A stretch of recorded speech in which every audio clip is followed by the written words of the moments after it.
and let everyone get settled in. Hope everyone's grabbed their book, study guide, maybe a cup of tea. So my name is Teresa Young, and I will open and close today's program for you. To start, I will just share a little bit about TRF and what you can expect for today's show.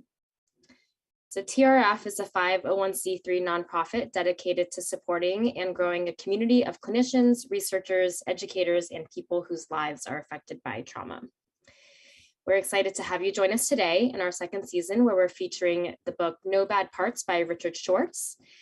We have around maybe 2,000 registrants, so we're looking forward to this week of discussion, next week of discussion, and then the week after that, we'll welcome Dick Schwartz on for our Q&A with the author. Along with the IFS Institute, we're also happy to offer a study guide as a companion to your reading and discovery with IFS. So if you haven't accessed that yet, you can check your members login through the TRF website, and that should be in your course content. A couple of notes for you about our program today. We've invited 10 to 15 panelists to join us each week to discuss our featured book. Panelists are invited to apply from anywhere in the world and background, and we really aim to choose them with a diverse and balanced spectrum of voices as we have access to from the applications that come in. For those of you following along on YouTube, feel free to use the chat function.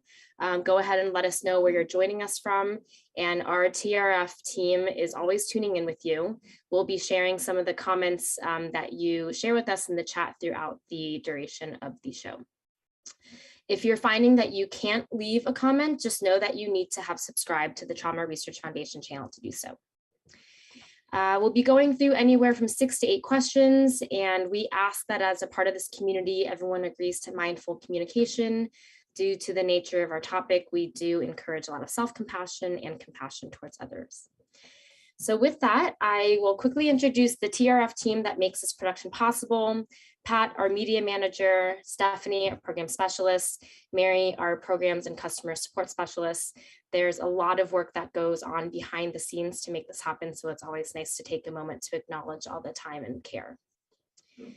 And finally, to introduce our book club moderator, Brendan O'Hara. He's a wonderful member of the community and also moderated our last season. A little bit about him: he's an athlete, a creative professional who is passionate about trauma-informed therapy. As an athlete, he recently, I think last week, completed his first 50K ultramarathon, and last fall completed the Chad 1000X Fitness Challenge, where he actually raised thousands of dollars for TRF and the Navy SEAL Foundation. As an independent graphic designer, writer, photographer, Brendan provides creative solutions for the sports, retail, technology, and nonprofit industries. An example of his writing can be found on the TRF blog, while his graphic design and photography work can be seen at brendancreative.com. As I said, he co-moderated TRF's first book club with The Body Keeps a Score by Dr. Bessel van der Kolk, and is very excited to be back again for this go around. So thank you so much, Brendan. It's really wonderful to have you. Take it away. Thank you so much, Teresa, and thank you to TRF and to all the panelists and everybody joining in on our live social channels. We're really excited to have you, excuse me, for week 2 of No Bad Parts. This has been a fantastic book. It's meant so much to me. IFS has meant so much to me and has been integral towards to my trauma recovery. And as Teresa said, there is I wrote a blog that's on TRF's blog on their website.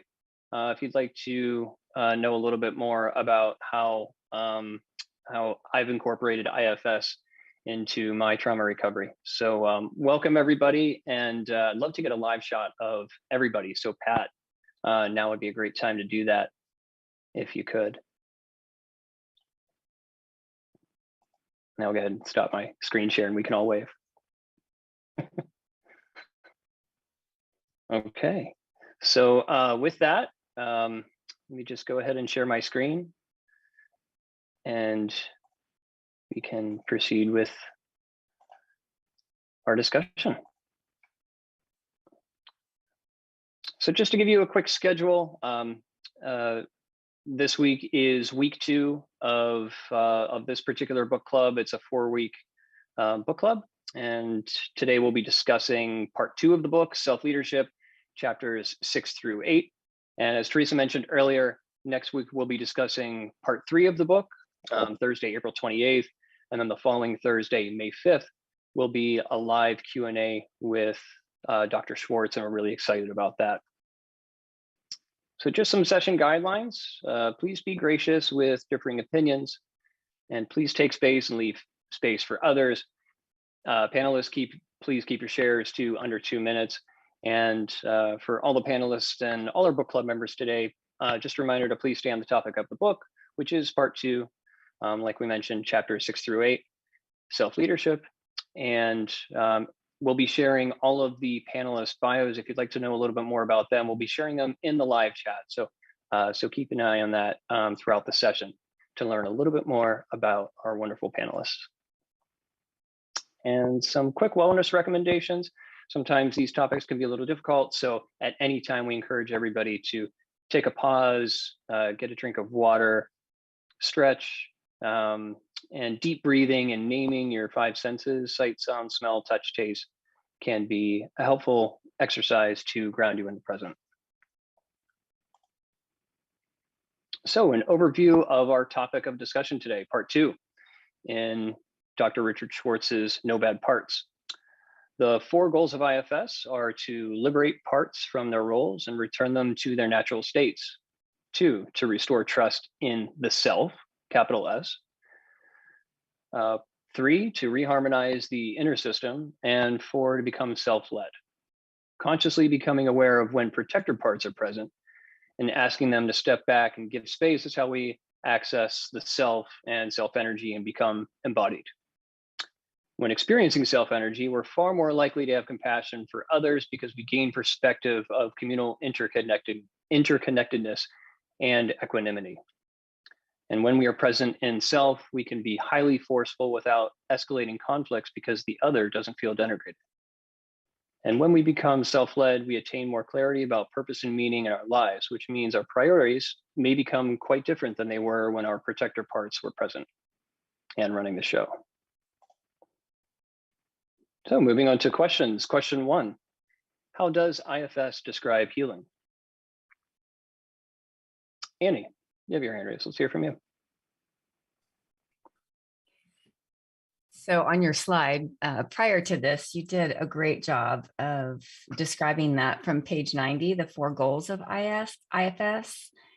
But I would also add to that something that's so important and how it differs from other therapies and other modalities that have been around for so long is that we don't ask the person to repress or to demonize or to reject any part of that individual or that the whole being.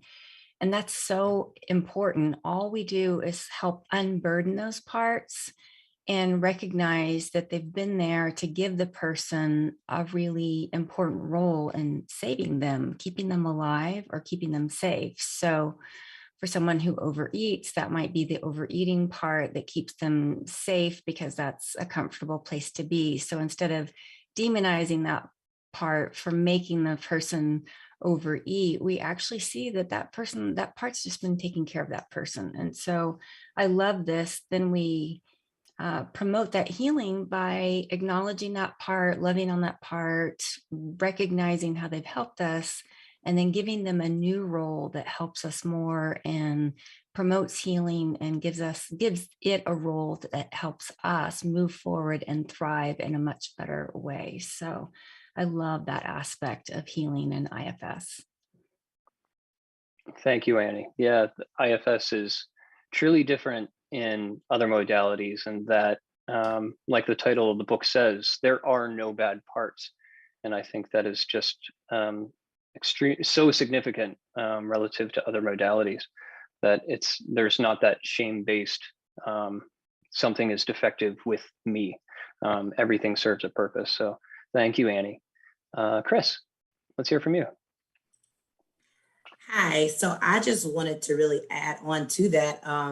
I loved how Annie described it, but I think it's looking at those unhealed parts and instead of ignoring them or dismissing them or being challenged by them because they're so extreme, essentially redefining them in a healthy way so that we're not afraid to address them, and then allowing them to become a part of who we are in a positive way. So basically looking at the unhealed parts of ourselves and then figuring out why they're unhealed, turning that into a positive thing, and then making that a part of who we are in a healthy way so that we live with that. So that when those things rise up again, we now know, hey, that's something I've addressed before, and this is how I can address it again, so that they don't go back into exile. That's a great point, Chris, that there's so much positivity in this, in IFS, and that addressing, addressing these parts and sort of redefining them as positive, and necessary, is totally different from other modalities where, like you had suggested, maybe it sounds defective, or not even addressing them in that type of framework by possibly trying to bury them and forget about them. So thank you. That's a great point. Candida. Hi, I really like the idea of it being a return to a natural state, because that really promotes the idea that we are already okay as we arrived, and moves away from this story of being broken. And I think healing is ultimately the harmony between all the different parts and the absence of the inner battle as happening as frequently, and more of an acceptance of the uninvited parts that are a little more difficult. Thank you, Candida. Excellent. I totally agree. It's almost like our base intrinsic goodness is just prevalent in everybody, and that's part of the framework. So thank you.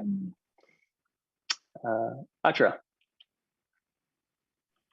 Yeah, same thing that she just said. On page 131, he talks about the concept of flexible integration and health, and he quotes Dan Siegel talking about health comes from integration, and different parts, like she just said, collaborating while the self is sort of being the conductor, so to speak, while we have these orchestra playing its different parts, but to get flexible integration, harmonizing, when one part is needed, they work collectively together. So that's what I interpret, or what I understand, how IFS describes healing.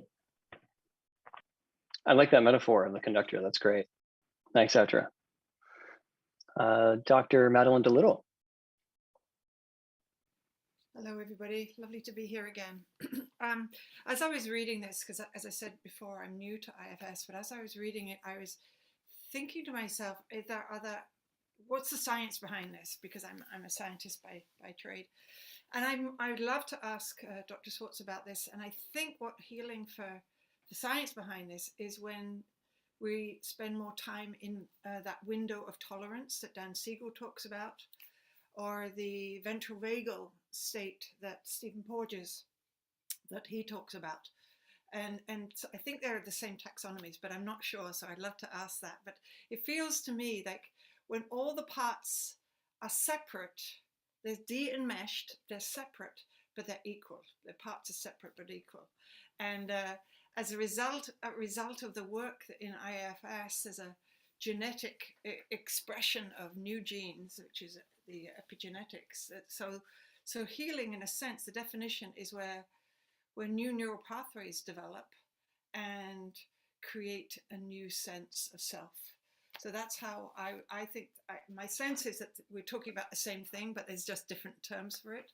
And ultimately, it's about feeling freedom and a flow of energy between, among, and the within, between, and among, which again is what Dan Siegel talks about.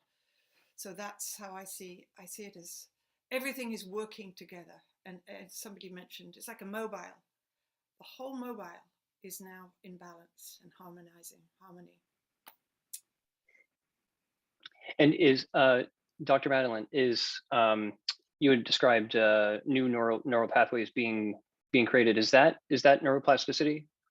Yes, by definition, yes. and it comes from the genes are already there, and the genes are, but then new ones get expressed, and that creates new proteins, which create the neural pathways, which give us a new sense of self. And you know, people talk about feeling freer, and it's really speedy shifts in the nervous system. So we're recalibrating the nervous system, in a sense. That's what healing is, calibrating the nervous system. So there's nothing separated, there's nothing dissociated. They're all coming together, everything is working together. And it creates this incredible connection with something higher, because there's this flow of energy that goes into the universe. And that's where Dan Siegel talks about the me and the we. And of course, IFS is very, I couldn't help myself. It just kept coming off the page around the spiritual connection. And I know I used to disagree with this, but I don't anymore. There has to be, the evidence is so clear that there's this deep connection, profound and high connection with a spiritual piece. Yeah. Thank you, and thank you for that professional perspective. Really appreciate that. That would be a great question for Dr. Schwartz. If IFS does, if there is evidence that it does create new neural pathways and aid in neuroplasticity. So thank you. Let's see. Let's check in with Teresa to see what's going on and what everybody's saying in the live social channels. Thank you, Brendan. Yeah, I would encourage people to join us in the conversation, since we do check in here, and love to hear from you all. So a comment from Carolyn, she said, I love the gentleness of IFS. We don't move into painful memories until we're ready. We have the permission of protectors. Heather said, I love this aspect too. We are all inherently good, and this is so apparent when we are in self. And lastly, Sandra noted, I appreciate the terms unburden exiles, invite new qualities, create a harmonious team, and self as leader. Thanks, Brendan. Thanks, Teresa. And thank you everybody for participating in the live chat. We encourage you to keep the conversation going. So, so keep dropping those comments in the live chat. And we actually have a little bit more time for one more response. How about Carly? I just want to follow through on what Dr. DeLittle said and the science behind all of this. And I'm intrigued in the reading of this because it reminds me of Bruce Grayson. And Bruce Grayson, of course, was a founding member of the International Association of Near-Death Studies. He's a psychiatrist. He doesn't know what happens when there's a near-death experience. What he does is he studies the after effects. And he says there's a tremendous change. Something happened. And the people that have these experiences are saner than the general population. So you could measure the change by using his standards, but also Jonathan Haidt, in his work, The Happiness Hypothesis, talks about a happiness set point. And I'm wondering, after people do IFS work, if in fact that set point has been changed. And that's possible also to test as well. Also, with the reference in the book here to stuck energy, it reminds me of the work of Lawrence Lashan, who wrote Cancer as a Turning Point. 50% of his patients survived in the 10 years after he started asking what's right with you, when 100% of them died when he was asking what's wrong with you. And so there's all kinds of things that in the spiritual world and the health world that can actually be used to test just what's going on with IFS. And I'm really looking forward to that happening. Thank you. Appreciate that. Thank you, Carly. And all right, moving on to question 2. What is the self with a capital S, and what is it not? Jenny, let's hear from you. Just listening to everybody's responses talking about healing, I mean, sort of a trite answer would be, well, the self is when you're healed. It's when all of these parts are now unburdened and non-blended and working together. But something that really strikes me in Dr. Schwartz's writing and perhaps in his worldview is this perception of compassion and the power of compassion. That's something that I personally identify with in my work as well. He had a quote when he was talking about how you know that yourself is driving the ship, and it was, it's not compassionate to passively watch hurting beings, suffering beings pass you by. And so you know you're in yourself when you have this compassion and this curiosity and this desire to move forward, as opposed to the protective parts. And I also found it really interesting when he described a couple of the clinical visits that he had with people, when you are envisioning this in your mind, which is already a stretch in therapy for a lot of people to kind of play this movie out in their mind and talk to themselves and all of these different iterations. But he mentioned that when you go into these conversations in your mind and you're self-leading, sometimes the movie flashes and you're watching yourself interact with the part. And that, in fact, means that another part has come in, because when you're fully integrated, for lack of a better word, and you are actually experiencing the world as yourself, then you'd actually be looking at it through your eyes as though you were the camera in this movie. You wouldn't be looking at yourself from the camera. And that was just really profound for me, both the idea that I can recognize when I am fully present, when compassion is leading, and when I would not passively let suffering pass me by, but then also bringing into the awareness that sometimes when I think that I'm being compassionate and that I'm in my best self, I might actually be doing some beautiful managing of pain, and just sort of like watching myself do that in order to gain love or gain acceptance or the other things. And that actually is not self. Thank you, Jenny. Yeah, Dr. Schwartz talks about the 8 C's, and compassion being one of them, and the others being curiosity, calm, confidence, creativity, clarity, courage, and connectedness, which all tend to manifest when we're in that self wave state. And it's funny, I thought of the same thing with being the point of view camera, rather than, if the camera is pointed on me, like holding a GoPro or something like that. If the camera is on me, then clearly there's a part that's present. So thanks, Jenny. Nadine, let's hear from you. Hi, Brendan. Thank you. So for me, I used to wonder if self was just another way to say God. And I was like reading all of Dick's books and trying to really figure out, is this what he's really talking about? But after, No Bad Parts, I believe that self is actually a spark of the divine essence or the divine spirit, which has already been talked about, compassion. I feel that self is compassion and love. And it's something that not only lives in me, but it is me. And so I like to think of like the divine as the ocean, and we people are waves in the ocean. And that's why we have the spirit of self within us. I wanted to say that in a typical 12-step meeting, it's common to say like, hi, I'm Nadine, I'm a compulsive overeater. But in PATH, one way we introduce ourselves is to say, I am self, I have parts, and we live in a body. And we do that to help unblend and to acknowledge and recognize that we have parts, and that the truth of who we are is that we are self, we are love, and we are compassion. And lastly, I just really love that Dick says in the book, compassion is not something that one has to develop. It's not a muscle that you have to build up over time. Self is right here beneath the surface of our parts, waiting for us to connect with it. So thank you.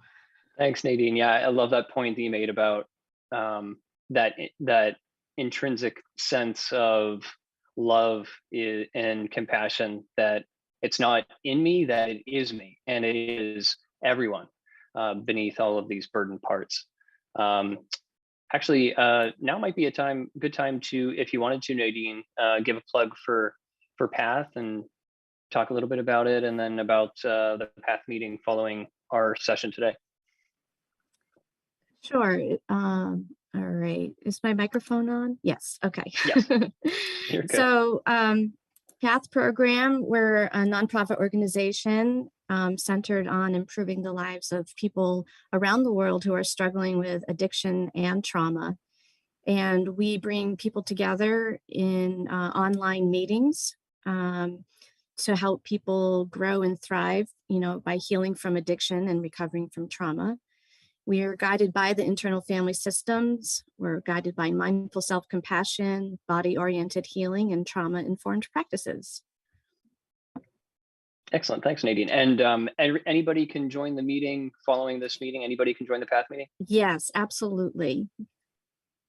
Excellent. Thanks, Nadine. So we encourage anybody who's interested to, Teresa will give a little plug at the end and we'll share a link in the live chat if you'd like to join the PATH meeting following our session today.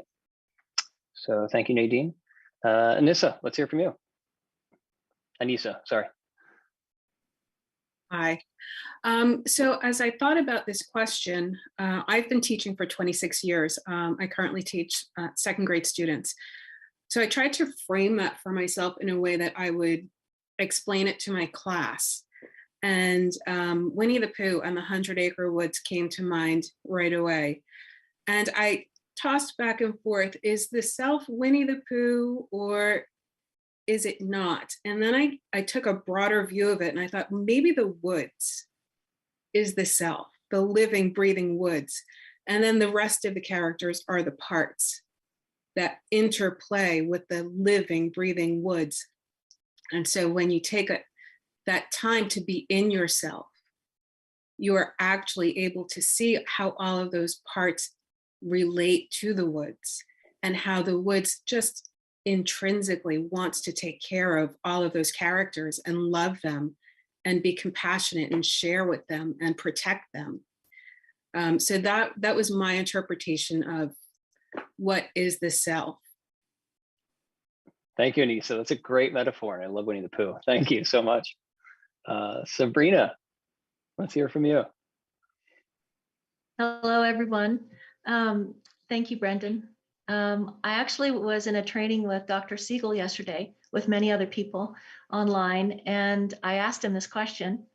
And because IPNB is the foundation of my approach and what I'm most wedded to because it makes the most sense to my autistic mind. He asked me, turned it back to me, and my response was, I think it's the hub of the wheel of awareness, and that our parts are out on the rim. And he said, he agreed with that. And he said that the self is, like Dr. Schwartz says, is the core of compassion. Like all of us have used this word now. And I think also what self is not is something that we, all humans, develop to make our way in the world, because our unique being has to be in some way modified in our environment. And in some ways are strategic, in some ways are helpful, in some ways are not. But underneath all that is the core, the hub of the wheel. And for me, when I apply that to myself, I've had many careers as a behavioral analyst and an organizational development consultant and an educator. And now I'm a master coach with several certifications. And what I've discovered is the coaching piece is the best piece for me. And I wish I had started way back in the 80s when I started my career, but it took a while to find out those weren't my true self, and that I'm in my true self now as a coach. So I love that distinction and that transition to the core, and the core is first compassion. And I think many people have said that there's this connection to our higher power, or however we want to define it, a connection to something larger. And I am very sensitive to that as an autistic person, because I don't think and feel the way that neurotypical people do. And I make sense of what they tell me about them, their experience, by remembering that I'm connected to source. and that we're all connected to the same source. So they may be neurotypical and I might be neurodivergent, or I am neurodivergent, but we're all connected to source. So what can we learn from each other, and how much can we help each other and love on each other? That's my definition of compassion, loving on each other. Thanks, Sabrina. And I like that. I really like that metaphor about the wheel, and the parts being the spokes on the wheel. And for me, I notice, I feel like I'm able to be in, like I notice when I'm in self, when there's sort of like no agenda, when I'm not performing or acting, I'm just being. And that's when self is present. And I was playing with my dog last night and just petting my dog, and I was in the comfort of my own home, and I knew I was safe. And then all of a sudden I thought to myself, maybe this is self. I'm just loving my dog, and feeling totally safe. So thanks, Sabrina. Let's check in with Teresa to see what everybody's saying in the social live chat. Really great question as people kind of put forward their own thoughts and perspectives. One from a question that was posed by Vicky to everyone was, is it possible for new parts to be created? And Carol responded, we discover new parts all the time. And Carolyn also responded saying that she believes new parts are discovered. Another share from Patricia Morgan, a thought was, might the self be best defined by clients themselves? In the AA movement, participants define higher power as they know it. Back to you. Thank you, Teresa. Some interesting perspectives and on whether or not parts can be created and discovered. So thank you. And let's move on to question 3. What is it like for you to hear that you can trust yourself with a capital S and that everybody else has self energy?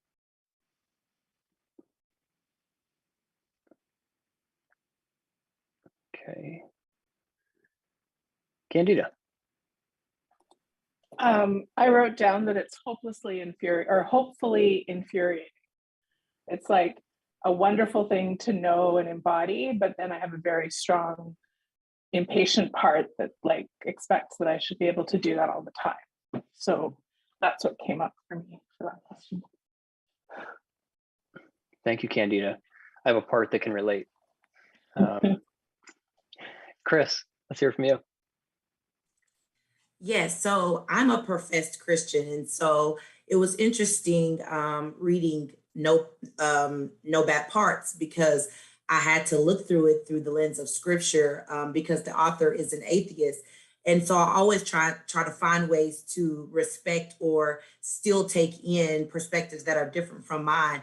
And I loved how he phrases what it means to trust self. And for me, when I heard that, or when I read that, I heard self say that I can trust the parts of me that won't rebel against me, won't rebel against my full self, that I can trust my mind to function in a healthy way, and I won't lose control. I can trust my body to function in a healthy way, and I can have full control of what I do and don't do.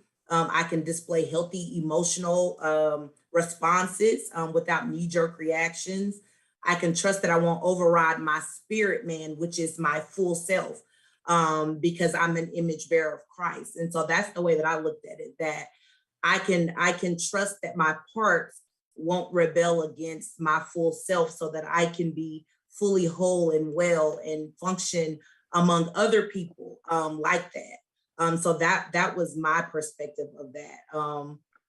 That when I trust self, I can be in conflict even with someone else or something else, and I can still respond with compassion and clarity, while also confidently asserting myself without verbally or physically having to go to the extreme parts of myself, if that makes sense. Absolutely, yeah. Thank you, Chris. Yeah, he mentioned something to that effect in the book about being able to have a confrontation with others, but not escalating the situation because the other doesn't feel denigrated, because we're feeling compassion for them, and also seeing that maybe they're speaking from a protector part and just not aware of it. So thank you, Chris. That's great. Alex, let's hear from you. Hi, I'm new to this work, to IFS, only through the book. I haven't done any work with any therapist, but I find interesting to know the integration of the parts.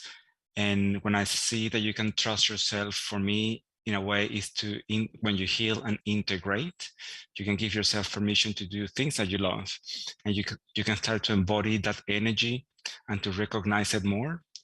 So for example, I love traveling, and I know that when I travel, I feel the energy of the place, or in myself, I know that I am in the place that I'm supposed to be.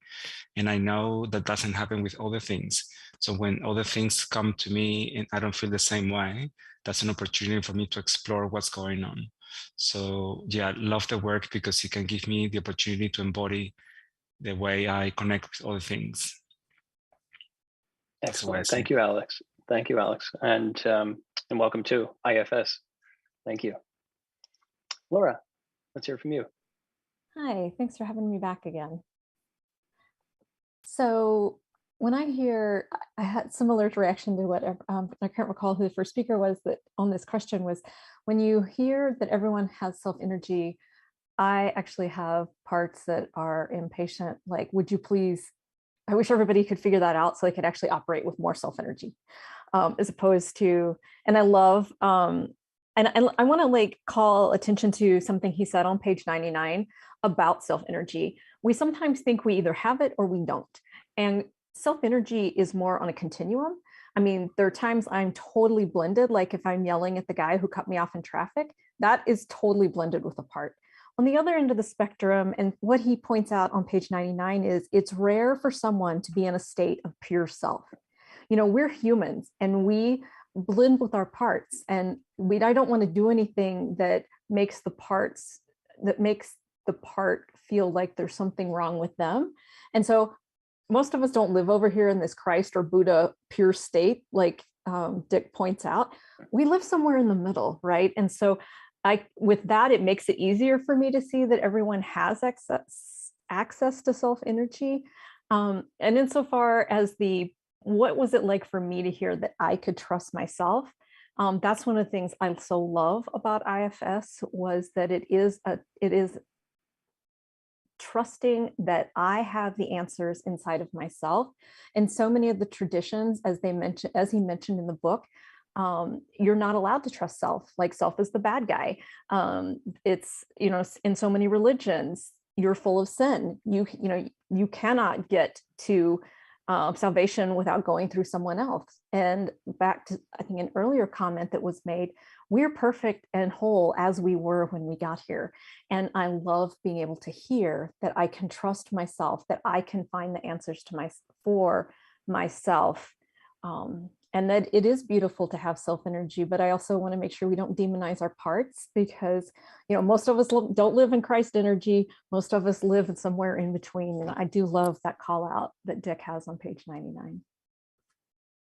Thank you, Laura. That's a great point. And, you know, because it is easy for us, anybody with a perfectionist part, to say, oh my God, I'm not in self-energy, something must be wrong. And then, like you said, demonize our parts, you know, rather than just sort of being curious and realizing that self-energy is a continuum, and it's not always, you know, it's not a light switch that you can turn on and off. So thank you, Laura. That's a great point. Thanks. Atra. Oh, I'm so happy that I got to answer this, because I just had all these parts really excited to answer this question. And the reason being is because earlier we were talking about metrics and the neuroplasticity, neurobiology, and Dr. Kristen Neff has a self-compassion test on her website, selfcompassion.org, which I use as a metric, right, when I'm working with people in the beginning. And so that, you know, we don't necessarily have anything, no brain imaging scans or anything like that, at least that I know of, but I do have the ability to do a self-compassion test, right, that for them, they take it, and they evaluate themselves, and it categorizes it in self-judgment, isolation, and over-identification. And low scores in those areas indicate more self-compassion, and high scores in those areas indicate higher self-compassion, right? So and she says the average is 3, right? So that is a metric that I know that I use, that can be used, that I've seen when people progress using this IFS model, and as they get to know parts and start to build secure attachment with these parts, that their self-compassion increases, right, for themselves as they develop this security. And so the question, what is it like for you to hear that you can trust yourself and that everyone has self-energy? Hearing it is different than what is it like for you to feel that you can trust yourself and that everyone has self-energy. And I think the question is interesting because self-energy is a felt sense, right? And then on page 143 and 144, he talks about the psychologist Stephen Taylor and across cultures, how people have described what this sense, this felt sense, the self-energy feels like. And the words he uses is sense, awareness, compassion and love, a new sense, vibrating energy, or a diminished fear of death. So to answer that question, I would have to think, I can think, but the whole thing about IFS is don't think, feel, right? So, so I feel excited about it, right? But when I think about it, it's like, do I trust really that that's true? Or yeah, I have those parts that want to hurry that up too, like was said earlier. But when I feel it, that's when I lean into the hope of the self-energy. When I look at how that's measured or how he puts it in on page 144, I get excited. And so that's my answer to the question. Thanks, Etri. Yeah, that's a great point. When we're thinking, there's a part there.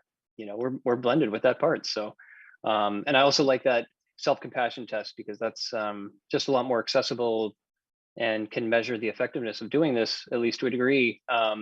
It's just more accessible than something like a brain imaging scanning, which can be expensive and hard to come by. So thank you, Etri. And let's see. Okay, let's check in with Teresa to see what's going on in the live social chat. All right, we have a couple of comments. Another one that posed a question just for thought is, are we born with parts or are they taken on over developmental phases? And a comment from Carolyn saying, my self-energy helps so much. When I feel a part rising to the top, I immediately ask it, what is its agenda? And it gets easier to access self. And another comment from Sandra saying, I'm relieved to hear I can trust myself, at the same time hesitant to take on the responsibility. Interesting. Okay, back to you, Brendan. Thanks, Teresa. Yeah, to answer that question, just my opinion, I think the idea is that we're not born with parts and they sort of arrive through our experiences, and we're born in that intrinsic sense of compassion and love and self. And through our experiences over time, we develop these parts that become burdened to keep us safe during an infant stage when we can't protect ourselves. So these parts manifest in order to help protect us. So thank you, Teresa. And let's move on to question 4, which is how are parts blended and unblended?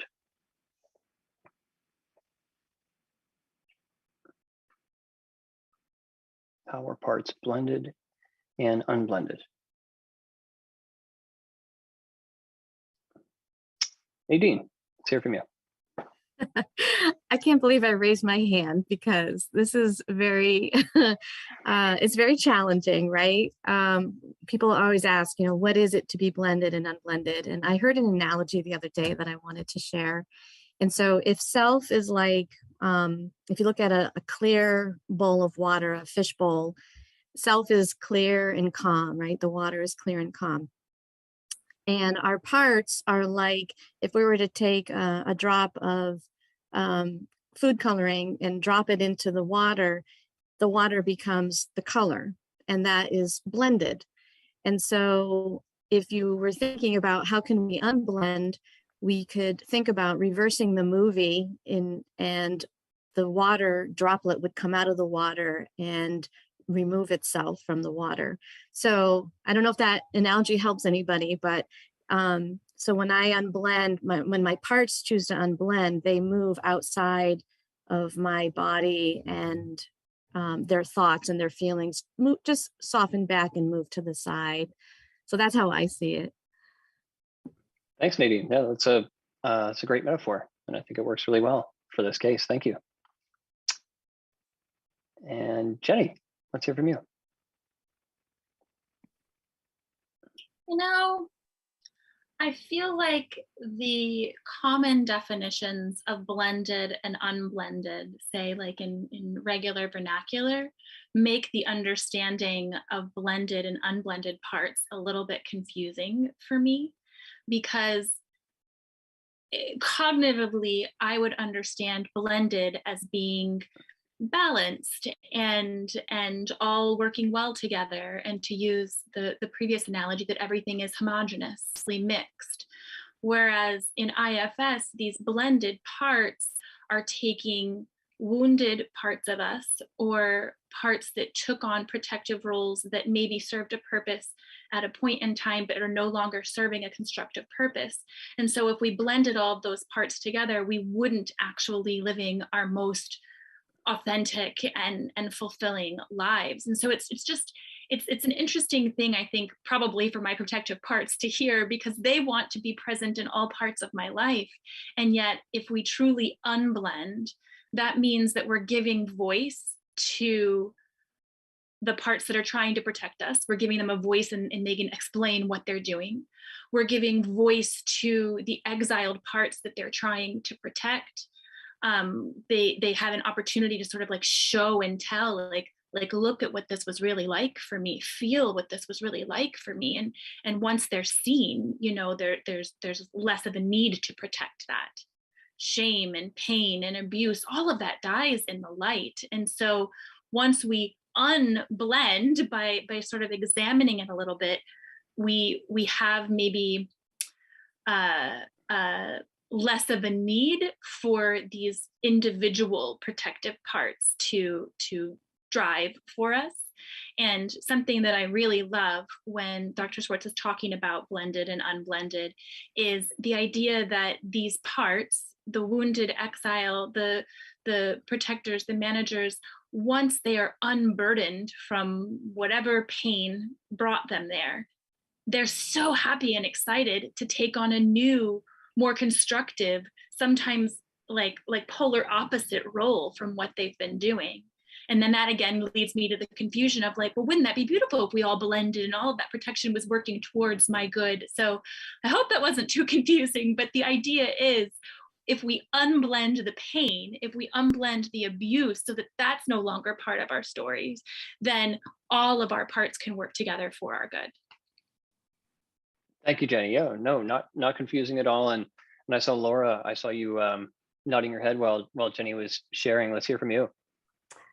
Yeah, I think, you know, the thing that Jenny shared about blended and not unblended, and what it is that the parts want. And if we can, it's almost, if the parts can give us space so that we can actually see them better, which is the part where we're asking them to, quote, unblend from us, that it seems counterintuitive, but that allows us to give them more of what they need. But they have to be willing to trust us to step back enough. I actually chuckled at this question, how are parts blended? My parts were like 24/7, baby, I will do whatever I need to do. You'll know when I'm blended. And that made me laugh. And then I thought, okay, and unblending, that's always the big question, like Nadine said, is how do you unblend?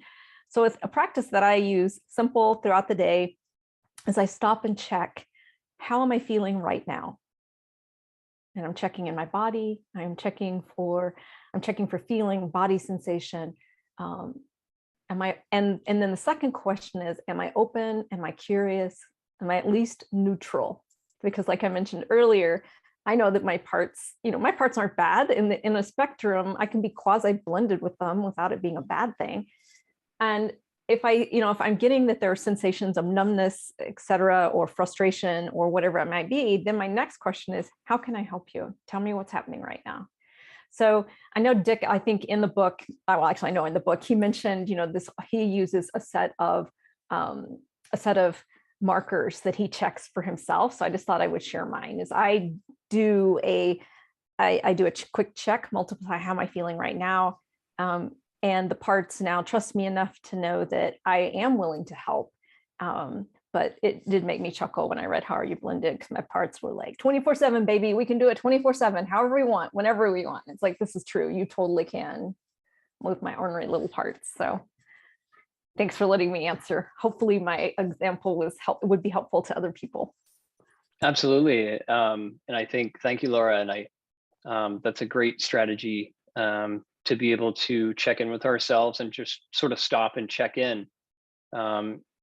See if we feel any tension in our bodies, any thoughts that we have, and if we do have tension in our bodies, or we do have strong feelings that perhaps we are blended with another part. And so I think that's a great strategy. Thank you, Laura. And we have time for one more response. Let's hear from Carly. I might throw a wrench into this question. I understand that we're trying to become whole and trust self and be in self the greater extent of our time. But I was a trial lawyer for many years, and courtrooms are extremely stressful places.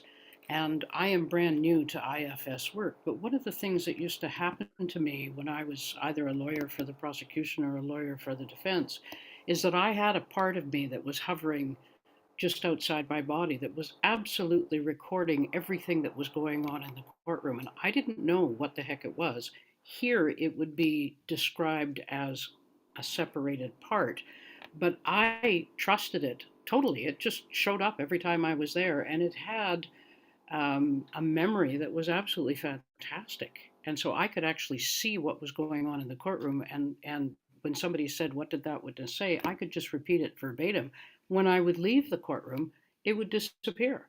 And so we all have professional roles as therapists or leaders of discussion groups like this, where we step out of our complete authentic self to some degree, because there are restrictions placed upon us by that role.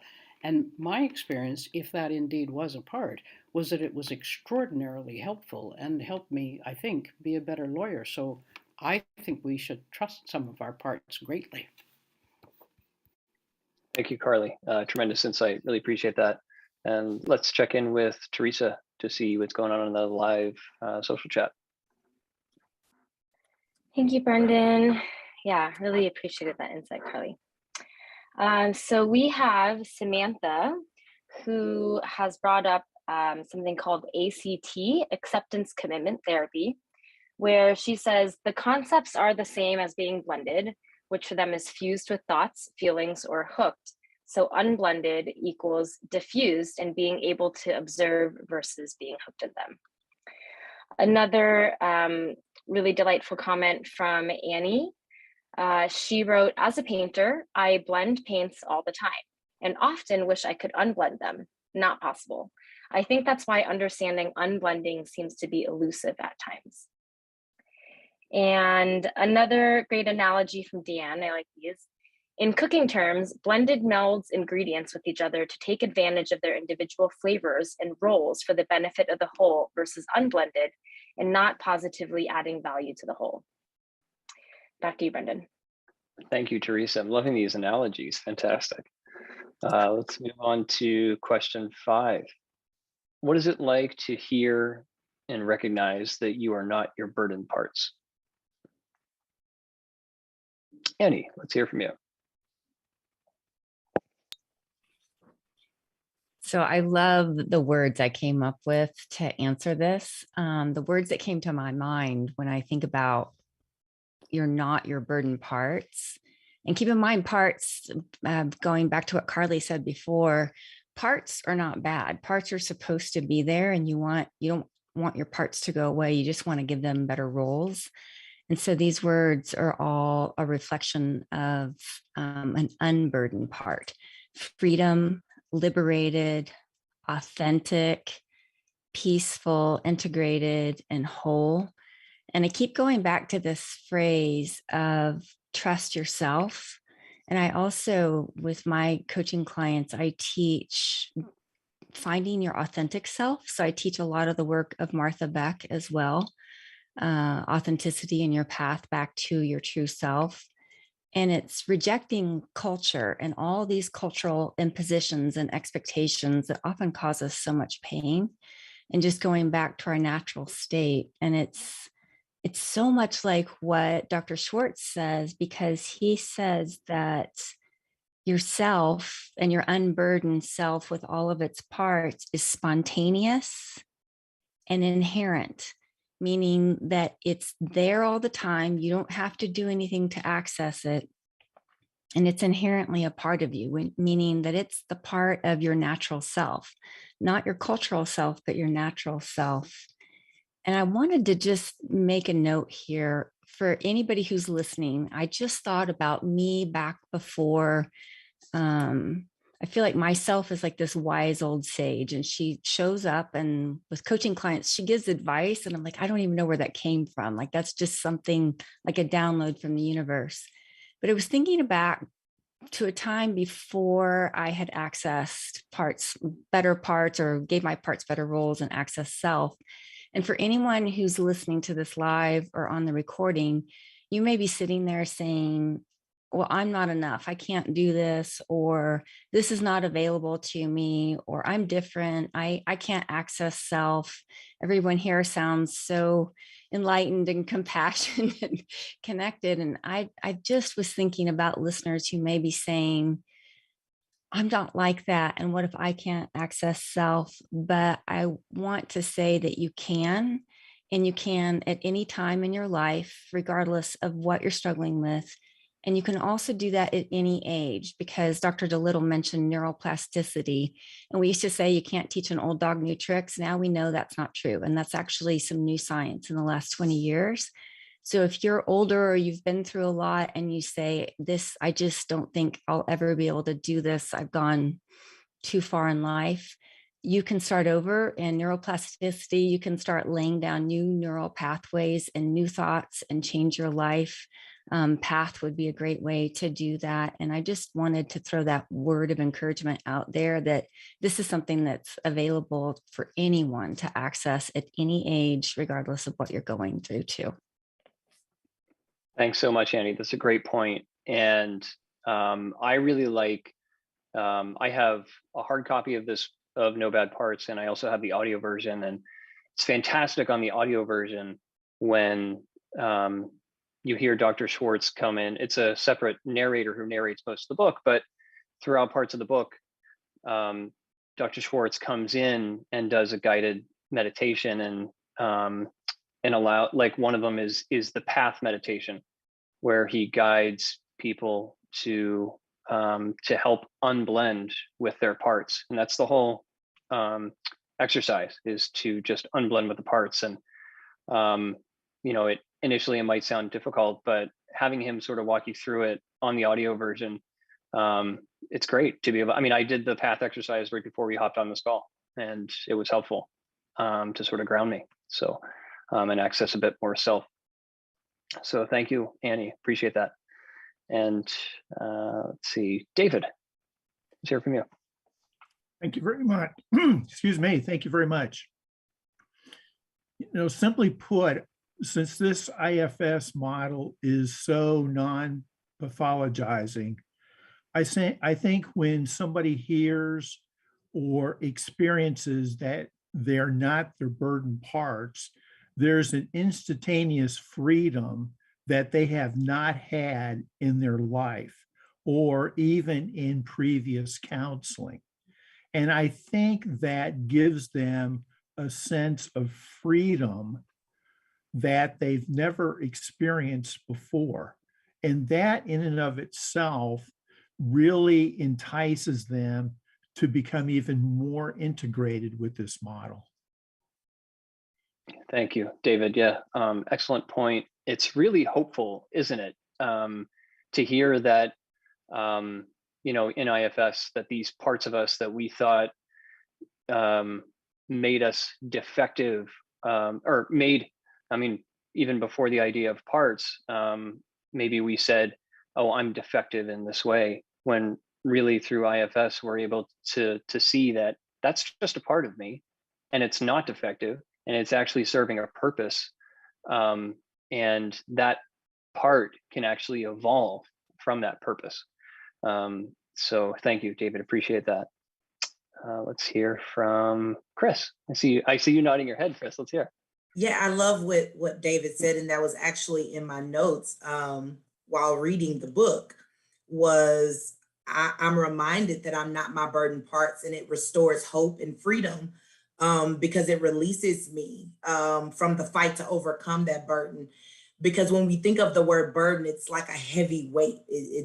That word in itself means heaviness, and so I realized that I don't have to carry the heaviness of that part of me, because I can unpack it or unblend, so to speak, and evaluate why it's so heavy. And instead of thinking of that burden as something negative, I can look at it as something that I just need to unload. I need to figure out why it's so heavy and address it. And then I can allow it to form a new part of me that says, you know what, I used to carry this heavy weight, but now it's a part of me that I can see in a different perspective. So for instance, like if I walk in a spirit of offense, that it's a part of me that feels like everybody is out to get me. And so there's a part of me that has a perspective that everything is against me, or everything is a negative. But when I unload that burden and set up boundaries so that I can recalibrate how I look at that part, I now see life as I'm self-aware, and I know that things can happen to me, and that offense can happen to me, but it's everything an offense. And so it becomes now boundaries being set instead of a burden.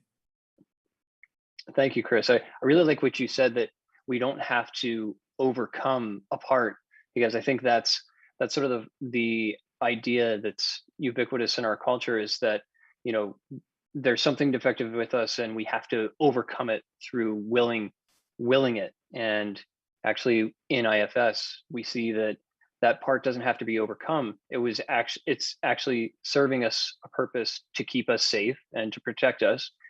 But rather than overcome it, there are times when we can just ask it to step back a little bit, become conscious and aware of how it's affecting us in our bodies, in our minds, and our thoughts and actions, and just ask it to step back a little bit.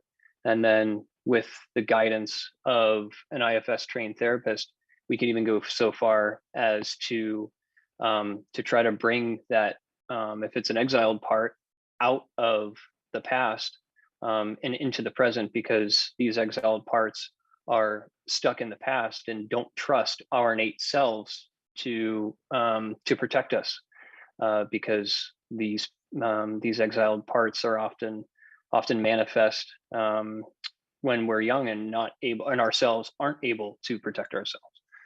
So thank you, Chris. Let's hear from Alex. Well, similar to what others have mentioned so far, for me, it's liberating, because when I see now that something is triggering for me and I feel this separation from others, from the world, instead of the connectedness that is the nature of the self, it's an opportunity for me to stop, have some self-governance, and ask questions about why am I reacting to this? Why is this triggering something negative in me?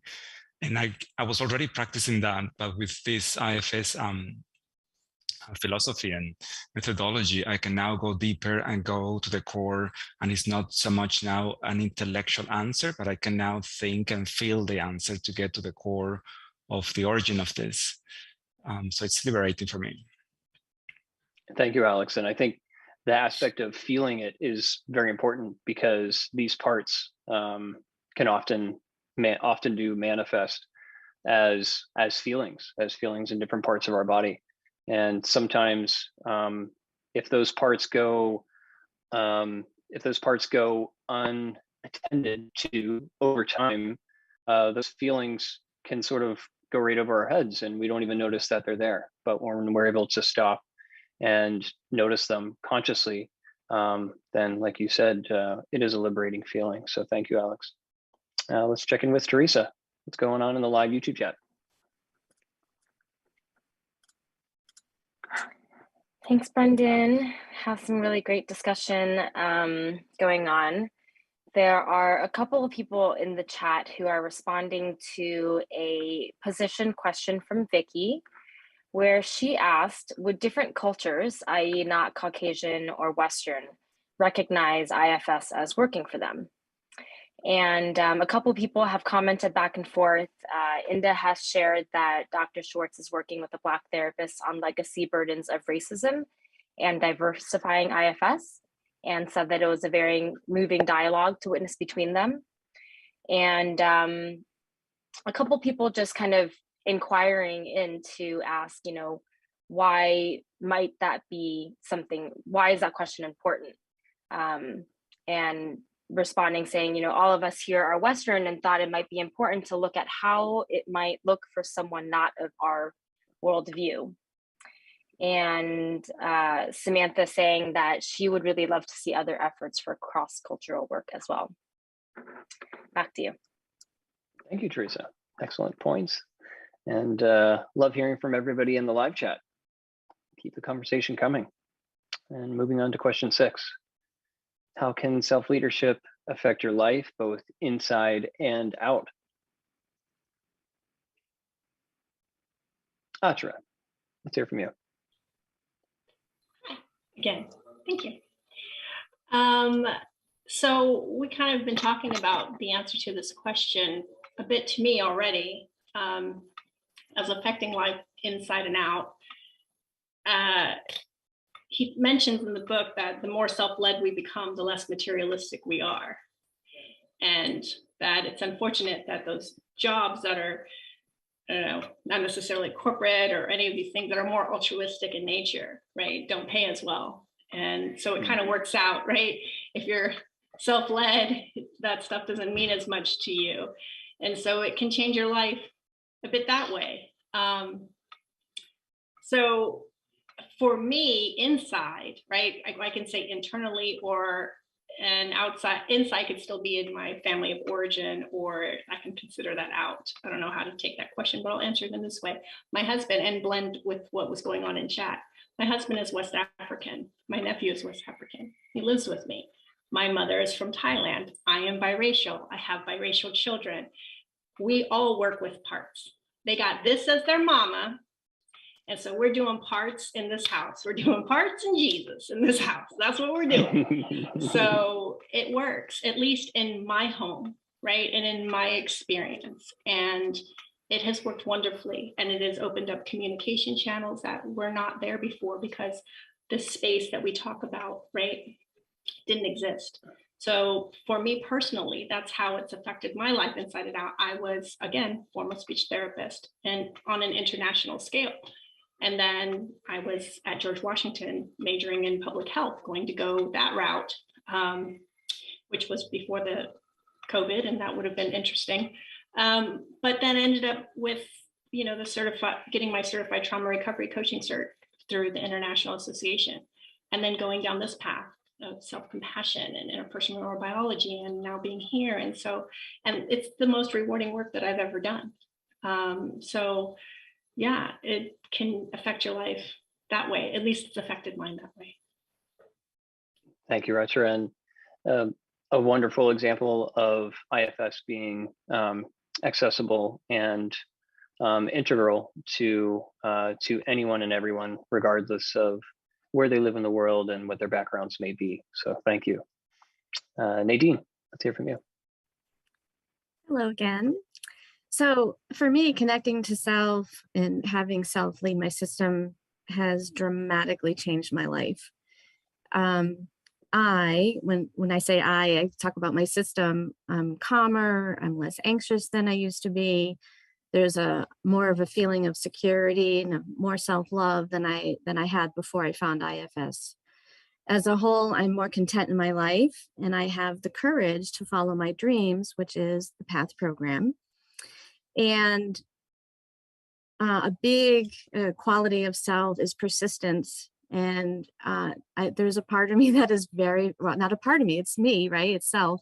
There's an aspect of me that is very persistent, and wanted to say that my parts used to be so burdened with shame and insecurity that that was all my blended parts could focus on. And I wanted to help the world in a big way, but because of my childhood trauma, I could only focus on myself. And in a way, not in a way, I was actually self-centered, but I don't mean that in a bad or critical way. I just mean that I was centered on myself and my problems and my suffering. And now through healing, I am able to turn my attention outward and focus more on what's going on in the world. And so, I love the PATH program, and I hope it helps millions of people heal from trauma and recover from addiction. Self has given me the courage to become curious about people around me and to take action. And so self is guiding me, self is leading me to develop the PATH program, and is giving me a new purpose in life. And I know that Dick in the book talks about when we become more self-aware and self-led, we do often find a new purpose in life, which has already been talked about as well. Absolutely. Thank you, Nadine. Yeah, IFS can be a fantastic vehicle for discovering purpose and meaning in our lives, and the willingness to pursue that path where our burdened parts might have prevented that from happening in the past. And it can also increase our sense of self-confidence in the world around us too. So thank you, Nadine. Sabrina, let's hear from you. Thanks, Brendan. What I saw as question the first time, I was thinking the distinction between intrinsic and extrinsic locus of control. That's the framework that came forward for me, because as I've been learning about how Dr. Schwartz defined self-leadership, what has been coming up inside of me is the reinforcement of the sense that I have internally that if each of us would be integrated in either the way the IPNB or IFS looks at it, then we would stand in our fullest power and our fullest connection to source, and then be able to give as much as possible to others. And if we think of healing as compassion, I have to be the strongest leader of myself so that the person that comes to me as a client can be best served. And so if I'm intrinsically locus of control and integrated with my parts, then I'm a strong modeling of true self for myself, which then can lead the client to that for themselves. And then there's mui occurs. And so that's how I was making sense of that. And I love how everyone is bringing all these different parts together into IFS, making it, showing that it's so able to be integrated into all these other ways of thinking and meaning. I think that's so beautiful. I love that a lot. So that's how I would think of self leadership in that way. That's a great way of thinking about it. Thank you, Sabrina. Dr. Madeline, see you have your hand raised. Yeah, this is a wonderful question. I have the privilege of teaching around the world in many Asian countries, and this is an answer to somebody in the live chat, and they seem to, I don't mean to stereotype, but there's a lot of living in the left brain.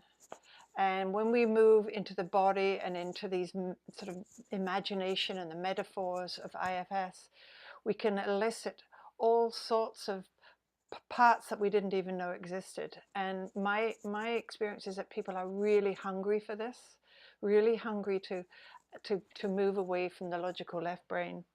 And the piece for me about self-leadership is when we have self-leadership, we can play. We can play because when we're in survival with all our parts just being hidden away, or even to the point of being dissociated, there's no room for joy or play. And I think for me, that's what self-leadership is about, internally and externally, to be able to be playful, to have joy, to have a sense of future, to have a sense of of being deeply connected with ourselves and with the universe.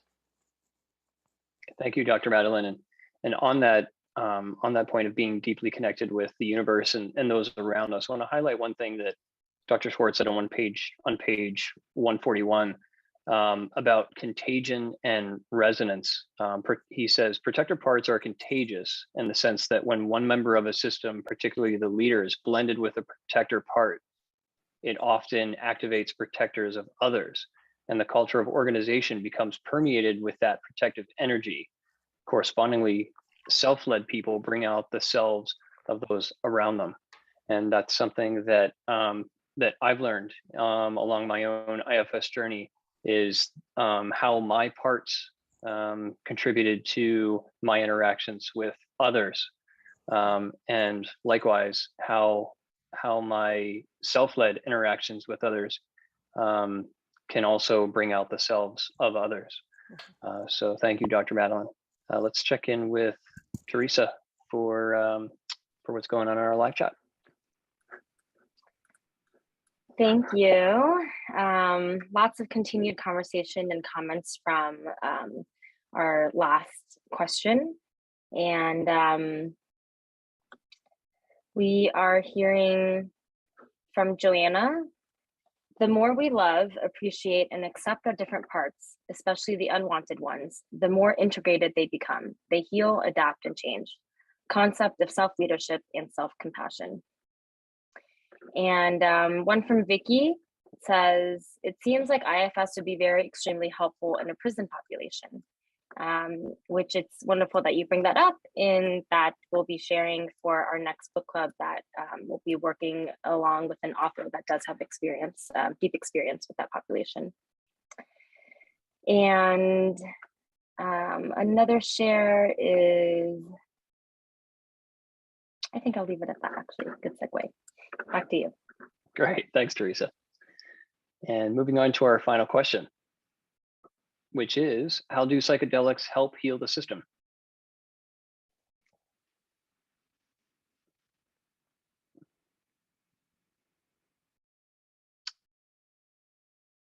Jenny, you have your hand raised.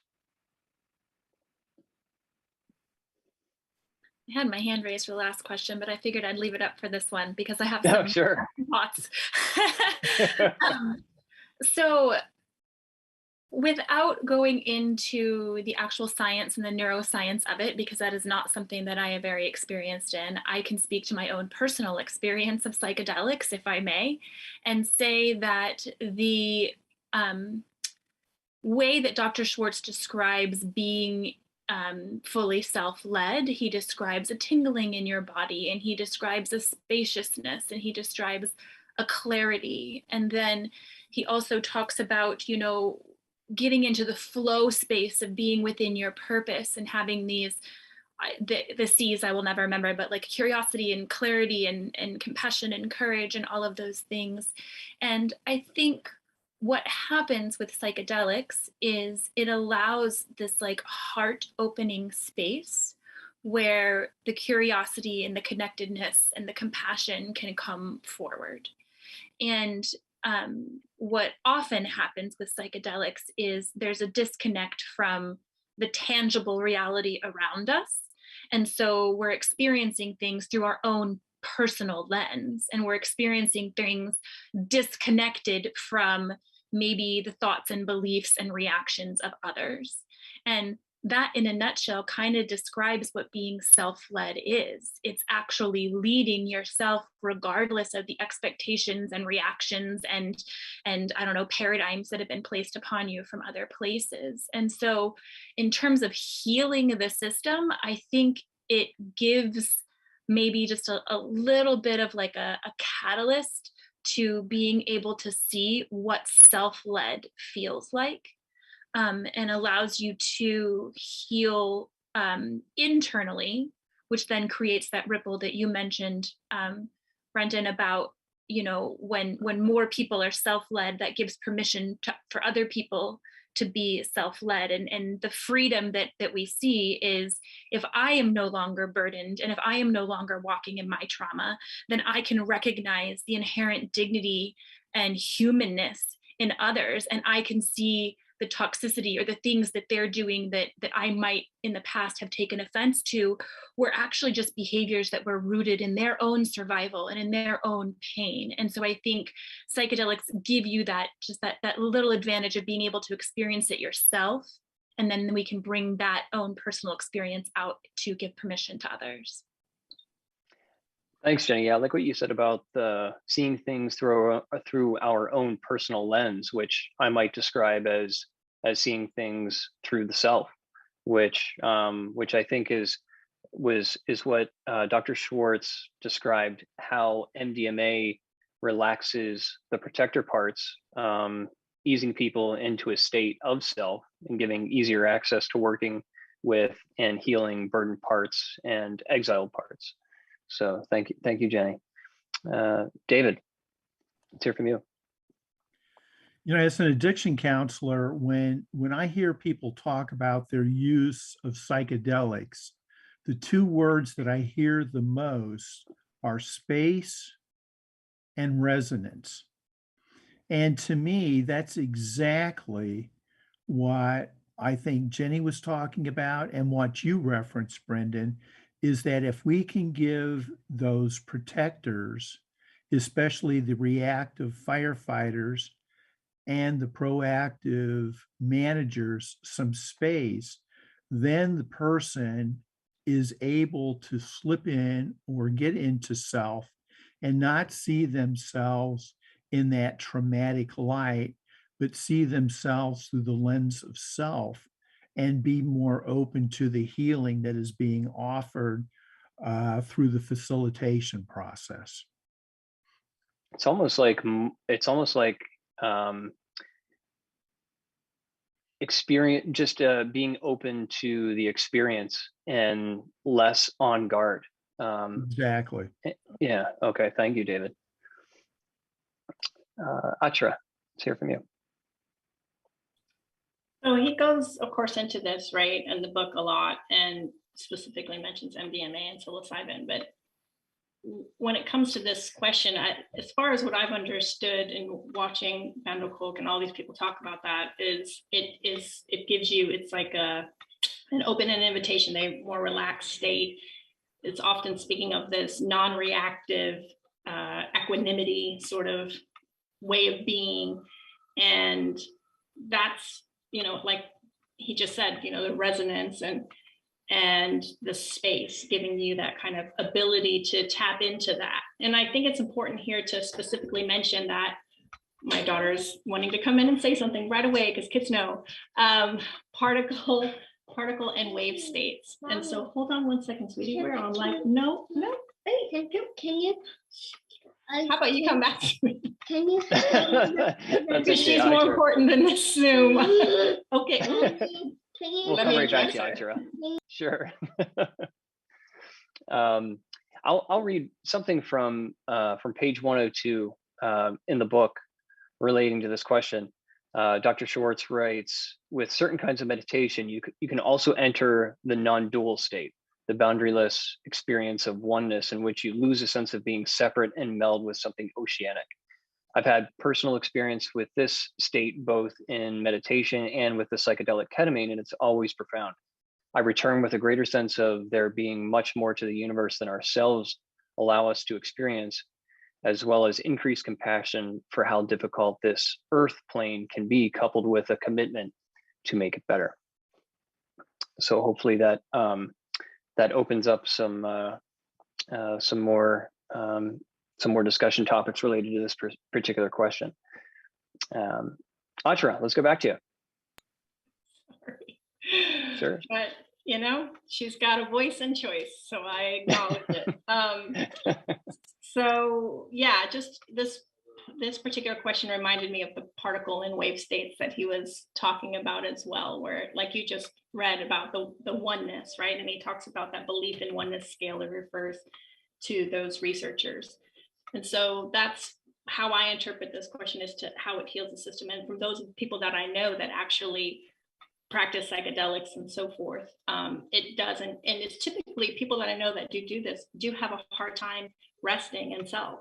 And so when they are able to do this, as he mentioned, he did the sort of meditation, right? That transcendental meditation. I don't know how to, I didn't look it up. But he did that for a while and it stopped because it was sort of a state he wanted to bring back out when he opened his eyes. And so I think one of the things about his meditations that I enjoy the most is, and he does it in such a gentle way, he'll say, when you open your eyes, see if you can hold some of that self energy with you. Can you kind of take it with you? And I believe that psychedelics help people to do that. You know, it's not just there in that state, but they're able to channel it and bring that with them. So, thank you, Ashrin. Yeah, I think the psychedelics seems like they're, like I said before, that they're integral in being able to act as a catalyst to help our protector parts stand down, so we can access more self. And also visualization is a large part of IFS, and visualizing those parts, visualizing in sessions that I've done with a guided therapist, visiting exiles in those, in their natural state, which is their younger parts, and visiting those. And I've never done it with psychedelics, but I could imagine that psychedelics would also be helpful in those visualization moments to help them feel more real. So thank you, Atra. yeah, sure. Chris, so you have your hand raised. So, yes, so I was really intrigued reading about Dr. Short's interests in the combination of IFS and psychedelic meds. It was new to me. I know in practice, it could be something like EMDR, in therapeutic methods. So in a way, I can understand how the feelings one would get from those meds would, work in concert with this model to provide anxiety relief or facilitate feelings of like relaxation, and harmony with self.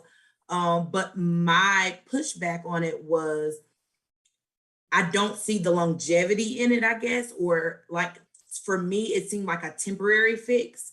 How do you constructively use the combination of this model with these meds to help people see the parts of themselves, like without getting addicted to that? Like, do I have to have that in order to be able to see the innermost parts of myself that need healing?